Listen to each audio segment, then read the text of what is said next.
What's up? I'm up, and that's pretty remarkable considering how late we were all out last night. And we had our first candidates, what do we call it? I guess the first program where all five of the Democratic Party candidates were on the stage at the same time in Cedar Rapids, Iowa. And the people of Iowa, after seeing 16 or 17 Republican candidates for the last couple of months, were so relieved to have a different conversation. So it was a good night. Oh, apparently you're going to give an introduction first? You want me to give an introduction? Yeah, please go ahead. Oh, you can do all sit down, it's fine. No, look, let me give a brief introduction. My name is Martin O'Malley. I am the former governor of Maryland, former mayor of Baltimore. All right, Maryland in the house. And I'm running for president, and I need your help. I believe that the genius of our country, in a nutshell, is this: that in every generation, we find ways to take actions that actually allow and empower more of our people to participate more fully in the economic, the social, and the political life of our nation. That is not only the genius of our society and of our character, it is also what made us the land of opportunity through 240 years of the practice of the sort of economics that allow us to actually grow our middle class, expand opportunity, and increase prosperity in every generation. Call it the American dream, if you will. Call it progress. I believe that progress is a choice. And over the last 30 to 40 years, we've been making mostly different choices. And they are not in keeping with that formula for progress. So as mayor and as governor, I instead adopted policies that allowed more of our people to more fully participate, and we created a better economic model because of it. During my time as governor, we not only became the first state to pass a living wage, we also passed the minimum wage and raised it to $10.10.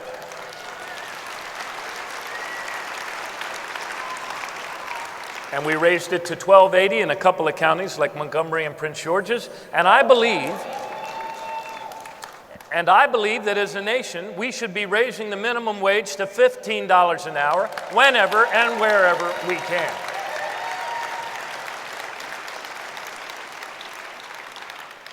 There are many other things that we need to do as well to rebuild the American dream, and rather than giving you a speech about it, we will talk about it. But if one of the most jarring things that's happened in our country, and I ask this question everywhere, Jose, show of hands, how many of you believe very firmly you've enjoyed a better quality of life than your parents and grandparents? Raise your hands. How many of you believe just as firmly that your children and your grandchildren will enjoy a better quality of life than you have? Raise your hands. I'll tell you what, this is a more optimistic group than most. I asked that question in Polk County in Des Moines, Iowa, 350 people, Democrats. Only 5 people raised their hand to that second question. Because this is the first decade this side of World War II that wages for 75% of us have either been flatlining or going down. And if we want wages to go up, then yes, we have to do things like putting wage policies in the center of our considerations. We have to return to our true selves. We have to remember that our economy is not money. Our economy is people. It's all of our people.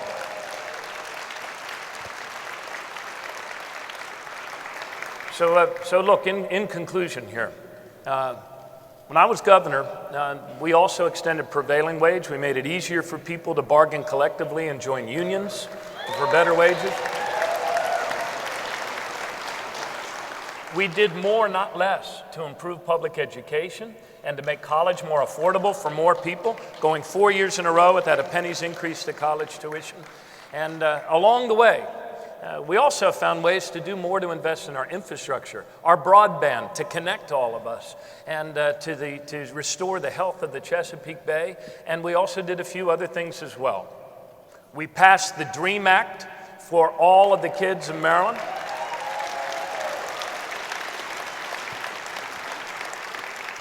We passed marriage equality and defended it at the ballot box, and we're the first state to do that. And so these are the things that a free people chooses to do, not just words, but action, there are many of us running in the Democratic Party for president who espouse progressive goals and progressive values. But I am the only candidate in this race with 15 years of executive experience in some of the toughest places and through the toughest times, actually taking those progressive goals and values and putting them into action to achieve better results for our citizens. And that's what we need to do as a country. New leadership to get things done and to choose progress again. Thanks. I really want to get to this. Thank you so much for, thanks to Twitter, I really kind of want to get to this right away. The morning that you announced that you were running for president, mostly black Baltimoreans heckled you, right, during that announcement, and they started talking about your record, the fact that there have been more than 100,000 arrests in 2005, you know, and ACLU actually sued, and there was a settlement with the city. What do you say to people? There was a quote that I read in an article that said, O'Malley, quote, is the father of mass incarceration in Baltimore City, and there was no great economic upswing for minorities during your time. So what do you say? You know, we cannot talk about immigrant rights and LGBT rights and not talk about Black Lives Matter.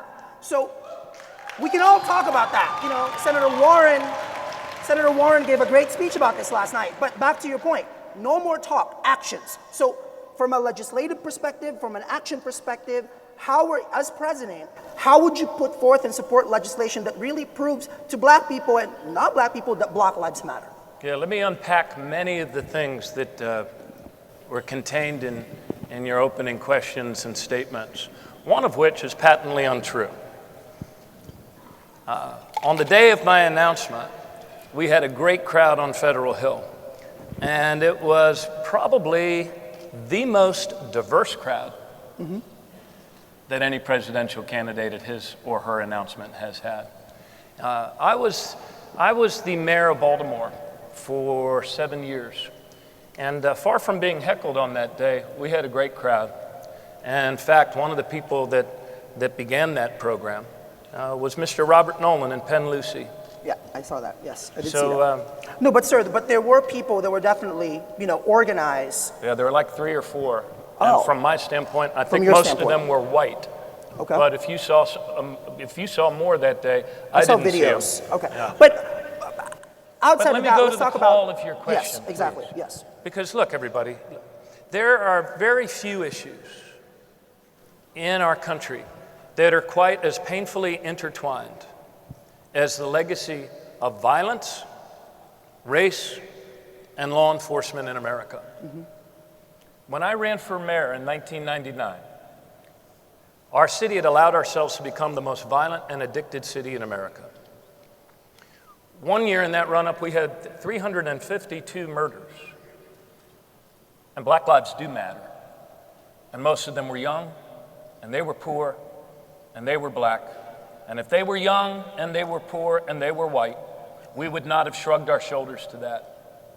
So how do you address that now? Like what kind of policies? You know, the president yesterday Can I unravel a little bit of this? Because you had a whole lot in your statement please, go ahead. that I want to respond to. When I was elected, I stood on a drug-free corner, and euphemistically, we used to call them free drug corners, because the commissioner of police used to publish the metes and the bounds of it in the paper every month as required by city ordinance, but they never changed. And in fact, the one I announced when I announced for mayor, it had been there for so long that all of the signs were yellowed and faded. So I promised people, vote for me, and we will start rolling back the open-air drug markets that had laid siege on a 24/7 basis to neighborhoods of people who were of color and poor. And we used to say that, you know, in Baltimore in those days, if you called from a wealthier neighborhood, black or white, the police always came and they always got out of the car.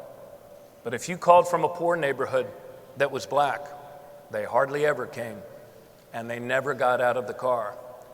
So we did 4 things all at once. We improved policing, we improved how we police the police, we greatly and dramatically increased drug treatment, and we intervened earlier in the lives of young people. And not only did we put Baltimore on a path to achieve the biggest crime reduction that decade of any major city in America, but we also improved police and community relations.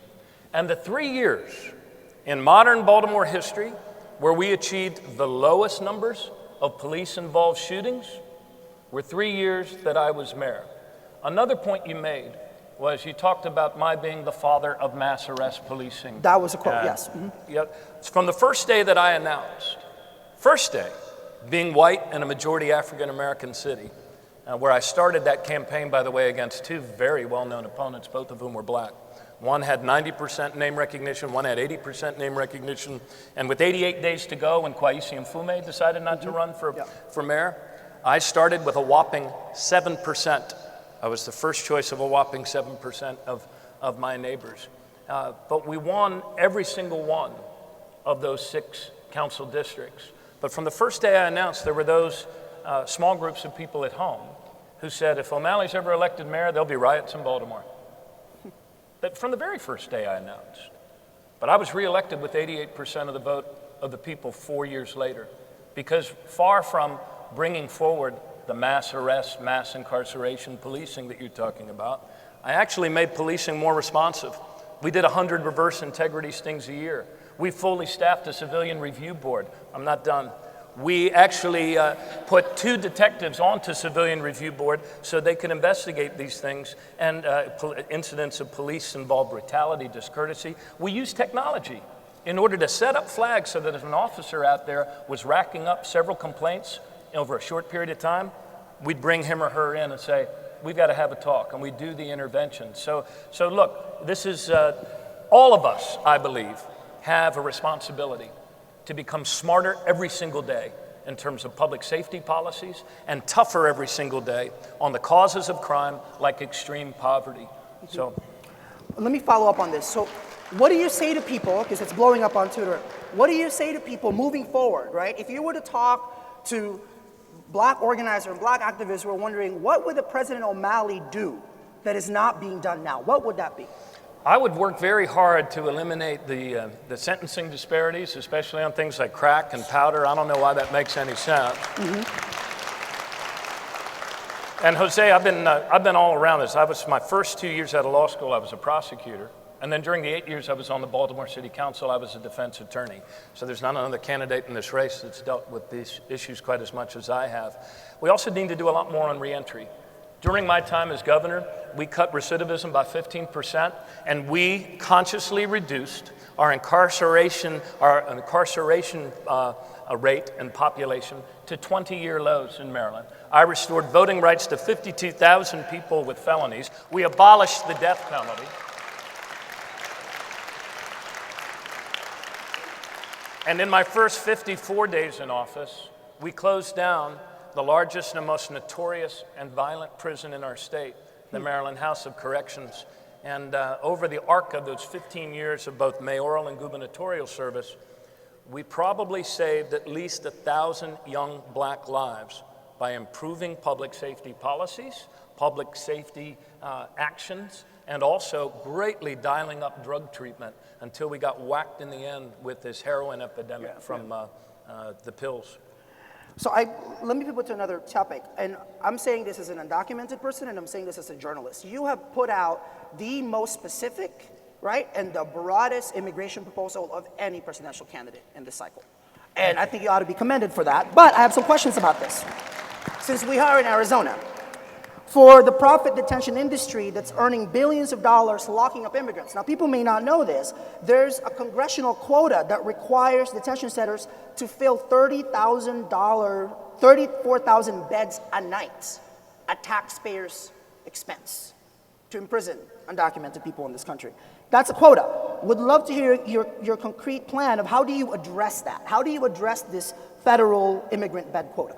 Yeah, I think that's I think that kind of runs contrary to the Constitution for any House of Representatives or any law to direct the executive branch to fill up a minimum amount of bed spaces detaining people against their will without cause or without. I would have to assume as an executive that that's simply a directive to maintain a certain number of beds, not necessarily to have them filled. I'm opposed to for-profit prisons. I think it's bad policy. I would love to hear what Secretary Clinton and Senator Sanders says about that. In fact, I'm not thrilled about public prisons, for that matter. Hey, you said something else on the other thing about people often point to the heightened level of enforcement that we had in Baltimore in order to roll back the open-air drug markets and free our neighbors from the terror of drug dealers. Somebody said, oh, you arrested 100,000 people in a single year in a city of 650,000 people. They were the same 10,000 guys They just kept again and again and again until they got the word that we're not going to write off our poor neighborhoods to that sort of low standard of justice. And over time, that level of enforcement has come down greatly. In fact, probably last year was the lowest level of enforcement or arrests in Baltimore in 30 or 40 years. Yesterday, Senator Warren was here. Can I have some of your Oh, water? no, please, yeah. And You got to ask when you're in the West. And she called, I got that. I have a lot of questions. You're busy on Twitter, people. Yesterday in her speech, Senator Warren called the presidential candidates to pledge to slow down the revolving door by not appointing Wall Street executives and bankers to cabinet and other regulatory positions. Will you make that exact same pledge? Yeah, actually, I think I did before she came out with her bill, which is a very good bill, and she's certainly a wonderful voice for our country to call attention to this. As early as March, I was talking about the revolving door and the lack of enforcement, the lack of deterrence. And in the policy I rolled out, which, by the way, you can go online and find on michaeldukakis. No, I'm kidding. No, martino'malley.com. We rolled out a policy on Wall Street reform, and one aspect of it called for a 3-year cooling off period when people leave government, and also more openness and transparency if there's any contacts with the regulatory agency where a lawyer or a regulator used to work. So I think that this is a huge problem. Look, there's been a real coziness in our country that nearly brought us into a second Great Depression. And it would be nice to say that it was all the cause of one party. It wasn't. A lot of this came about because Democrats became too cozy with Wall Street. I got to ask a question about Social Security since I've been paying into it, but I won't get any of it back. But that's okay. Oh, that's not true. Come on. We got to talk Social Security about that for undocumented workers. 2 years ago, the White House proposed cuts to Social Security. This March, 42 of the 44 Democrats voted for the Warren-Manchin resolution to expand Social Security benefits. And you have talked about expanding Social Security on the campaign trail. So here's the question. Why is the debate shifted from cuts to expanding benefits? And do you think all Democratic candidates should make expanding Social Security benefits a central issue in this campaign? Yeah, I believe the reason, yes, I do, to the final question. You do, okay. Yeah, I have been calling for the expansion of Social Security benefits for some time. I gave an economics framework talk at Harvard, I think also back in March, and that's one of the things that I mentioned that we need to do in order to get our economy to grow, in order to get wages to grow up. And I believe the reason why the momentum has changed so much in this debate is because so many people, and the combination of the crushing college debt, stagnating or declining wages, and pensions being wiped out because of this bad trickle-down economic model and this fallacy that you have to lower wages and security for people, I believe that people are becoming keenly aware that we are in danger of creating a whole cohort of Americans who, for the first time, are going to head into retirement without much of a retirement and without security. So that's why the debate's changing, and it's good. And we all, as Democrats, need to continue to talk about the importance for all of us of expanding Social Security benefits and not cutting or reducing it. To that point, you know, Secretary Clinton has said that she would protect and enhance Social Security just this past week. That seems like pretty ambiguous, you know, to protect and enhance. What do you make of that? I don't know. You might, this probably. What's happening? I think we're chanting. I don't know what's happening. You want some more water? No, I'm good. You're good.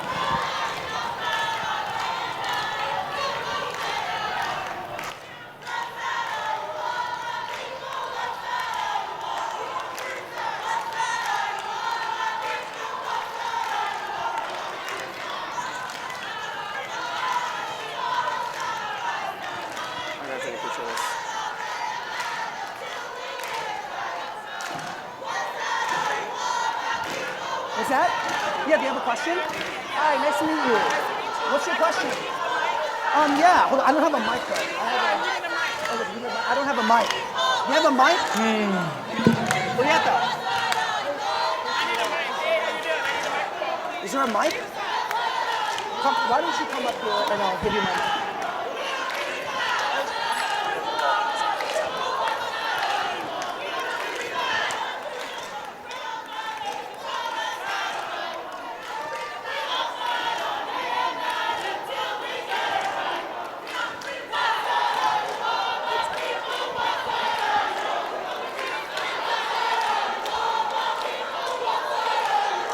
Is that Greg?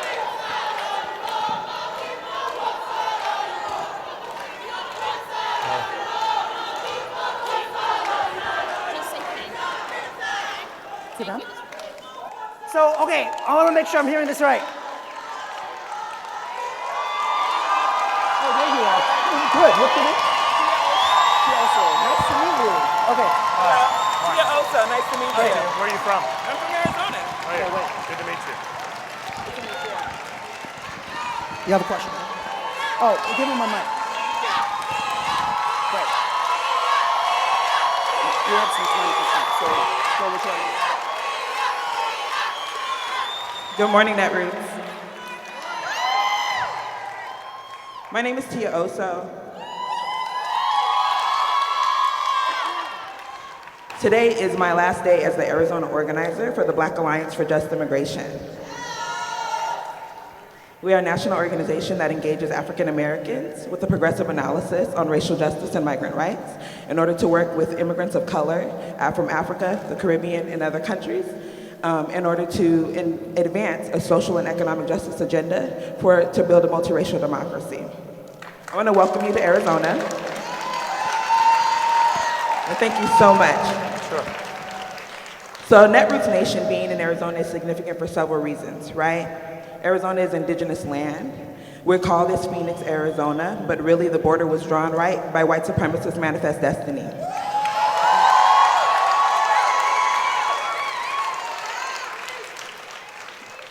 And without the innovations, right, of the indigenous people, right, building the canals, this would be an uninhabitable desert, correct?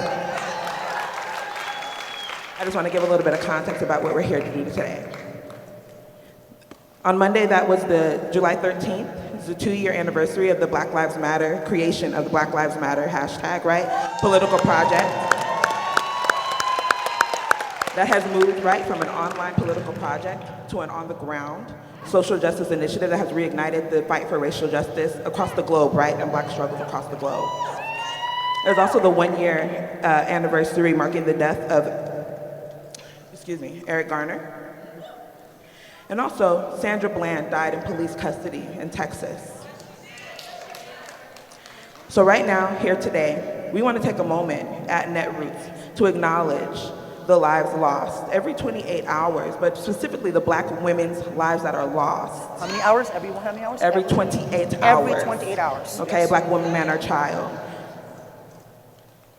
Because we think it's important, and we demand, just as I demanded from Netroots several times, and then decided to go ahead and create, right, a local-focused, Black-focused space to connect local Black community organizers with organizers who are here from around the country for Netroots, right? Because that's something that we had to do, right? But we should not have had to do, right? Black Roots, hashtag Black Roots, okay? Because when they announced they wanted to come to Arizona and talk about immigration, I wondered, are you going to talk about the 25% of Black immigrants in Arizona who are here as asylees and refugees because of U.S. foreign policy? Are you going to talk about, when you go on your border tour, are you going to talk about the individuals that come from Cameroon and Somalia and Jamaica and Central America? Are you going to talk about the Garifuna? Are you going to talk about the Afro-Latinos? Are you going to talk about the Afro-Mexicans that are being caught at the border? But I knew that you would not. Right? I wanted to know, are you going to talk about Arizona and our state legislators, 75% of whom are members of ALEC, who introduced legislation into the Arizona state legislature unedited? The state that passed SB 1070, the state that passed SB 1062 twice, The state that passed SB 1445, the Senate bill that would have kept secret the names of police officers that commit deadly use of force and redacted their names from their disciplinary records, that we had to come together as a black and brown community to tell Governor that he needs to veto. Welcome to Arizona.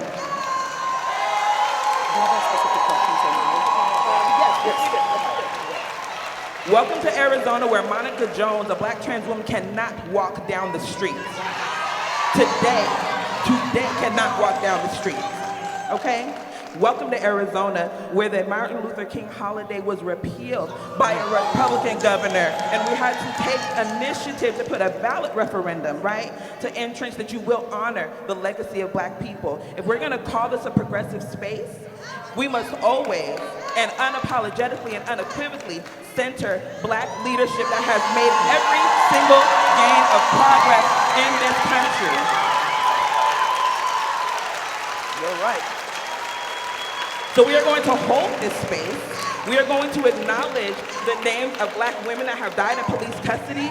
And then, Governor O'Malley, we do have questions for you about what is your agenda going to be to make sure that black lives do matter, and that as the leader of this nation, will you advance a racial justice agenda that will dismantle, not reform, okay, not make progress, but that will begin to dismantle structural racism in the United States? Yes. You want to answer that now? You want to answer that now? No, we're going to do the action, reading the names of black women.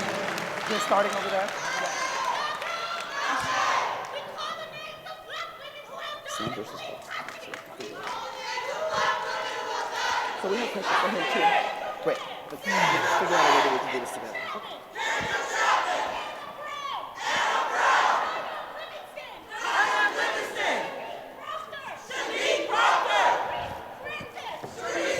I have no idea what's happening. What's that? I can't do that. The moment I take the mic away from her. No. I'm moving.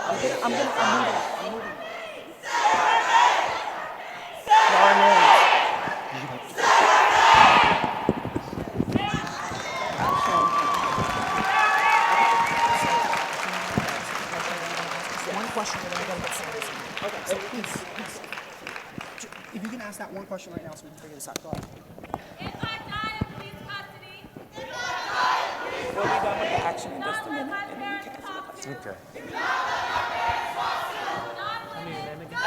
Tia Osa. Tia. My people came here as immigrants from Ireland. Three generations ago, they settled in Bisbee. They left right before that big cattle flood that they did. You know, in Bisbee, where they dropped them in the desert.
Cheryl, what are you saying?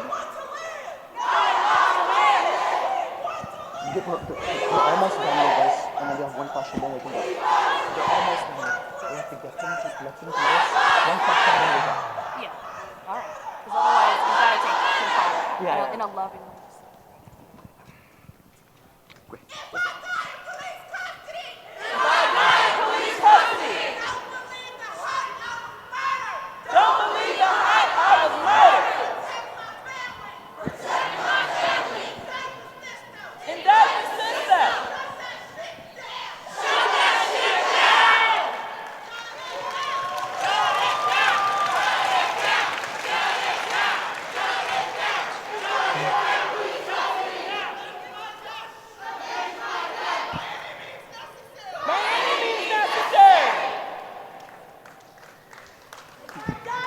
How many more, Dana?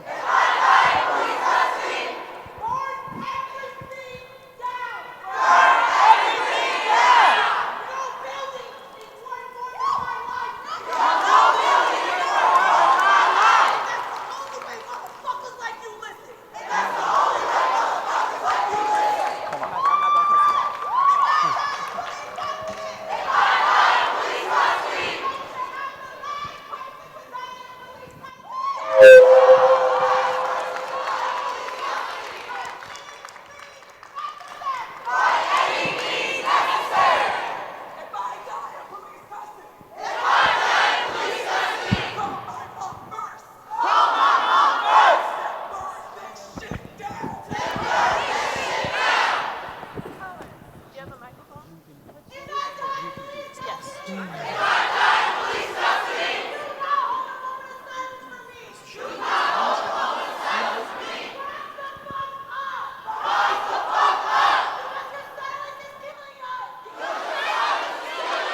All right, thank you.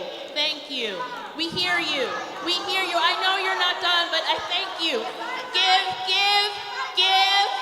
the governor a chance to respond. Give the governor a chance to respond. We hear you. We hear We you. hear you. Please, We hear please you. know that we hear you. Please give the governor a chance to respond.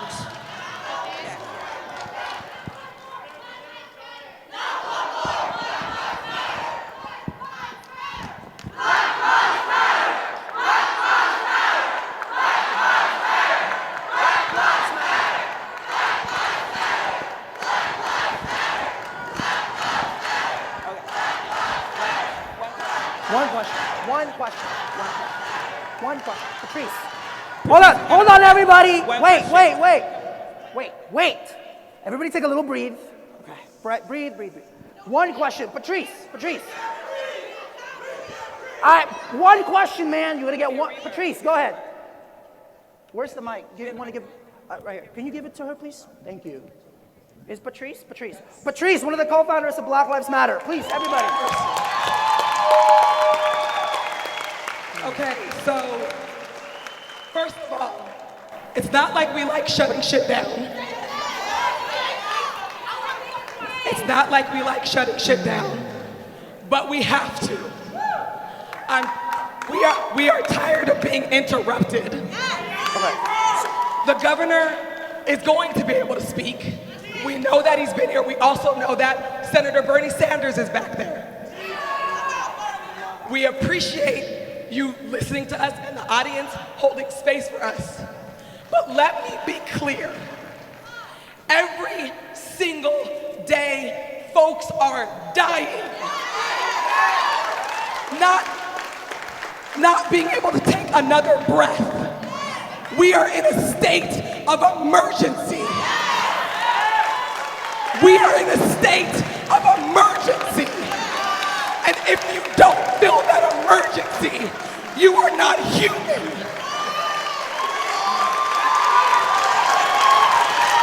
I see you. Give me a second. You want to get your question in? Yes. Go ahead, Patrice. We have 4 questions. Patrice, one question. The question we have, and I'll just mix all my 4 questions in one if that's what you want to do. It really boils down to the fight for black and brown lives. It really boils down to not what you have done, but what you will do. What will you do to stop police unions battering our names after their law enforcement kills us? I want to hear concrete actions. I want to hear an action plan. That's what we want to hear, and we want to hear it from Bernie Sanders too. All right, thank you. Why don't you talk to me the Thank full you. question for Sanders? Okay, and Thank I'll say you. that As a member of the board of Netroots Nation, I thank you for your voices. I thank you for your courage. I thank you for your commitment. I'm not silencing you. I want to make sure that the governor, you came here to get a response. Let's hear the governor's response. Sure. Okay, good. Jose, look, Jose, let me say a couple things. First of all, I think that all of us as Americans have a responsibility to recognize the pain and the grief throughout our country from all of the lives that have been lost to violence, whether that's violence at the hands of police or whether that's violence in the hands of civilians. For many years, we have required... Hold on one second. Hold on one second.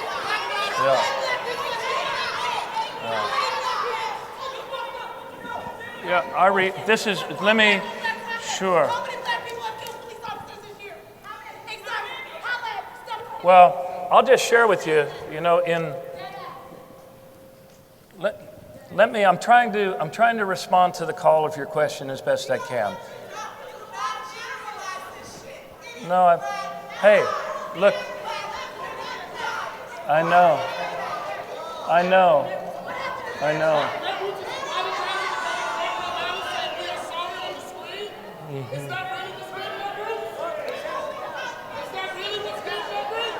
And look, let me talk a little bit about... Hold on 1 second.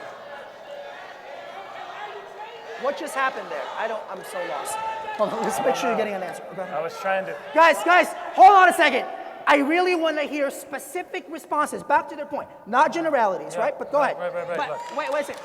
Go ahead.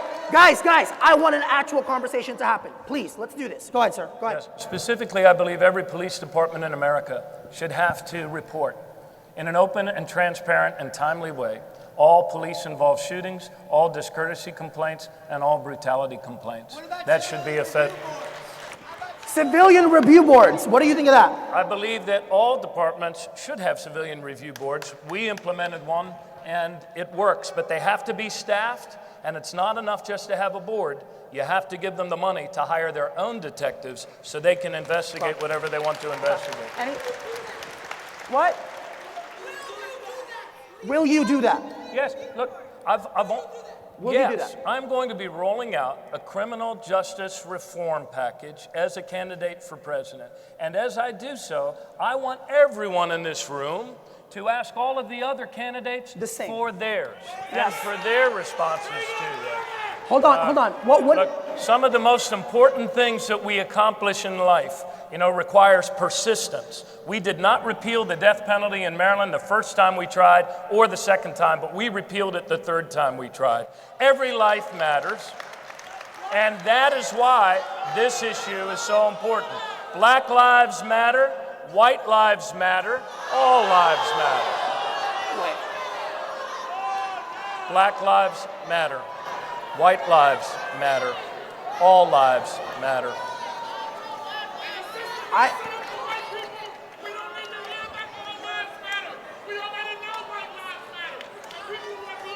So wait a second.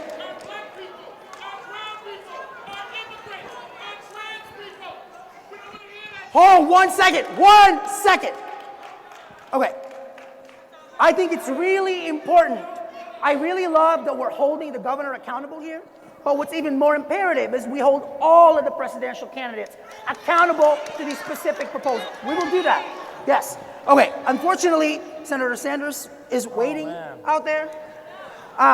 We have We to just we have started. to ask Senator Sanders the exact same questions. So let's get going. Thank you for having. Hey, thank you for being here. Thank you all very much. Thank Thanks. you for being here. Thanks a lot. Thank you.